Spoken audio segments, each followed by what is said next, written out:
I'm pretty certain I have a kid somewhere out there. I've never written this out before, so what I'm about to say is just raw thoughts, so I apologize in advance.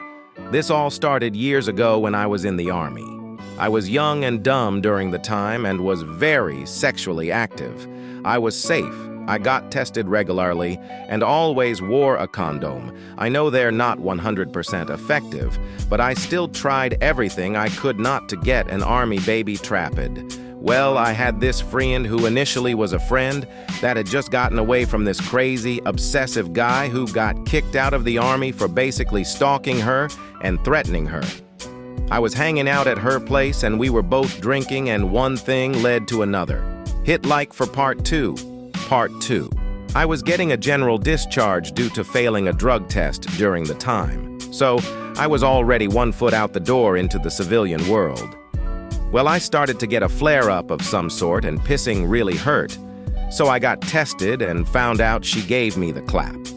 I messaged her irate and told her I never wanted to hear from her again and blocked her. Well, one of my old buddies from the Army got together with her, and I was doing some Facebook stalking like 2 years ago and found a photo of him, her, and a little kid. Now, to preface this, my family has very strong genetics. I'm a carbon copy of my dad, and so is my grandpa. I looked at this little kid and was about 80% positive he looked just like me as a kid. Same hair color, same eyes, and I was stunned. Hit like for part 3. Part 3. I haven't reached out, and I still probably won't.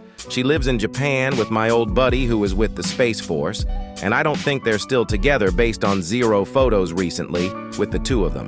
As I said, I don't plan on reaching out, but if they ever do, I'll respond.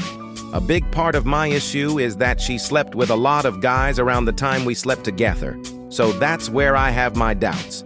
I'm very happily married now, but I don't want this to somehow come back and ruin what I currently have. I don't think I would have made things work between me and the girl, but maybe things could have been different if I knew I had a child. As I said, I'm only 80% sure, but I needed to say this somewhere. I know people won't know me and will judge me. Hit the like button for more bangers.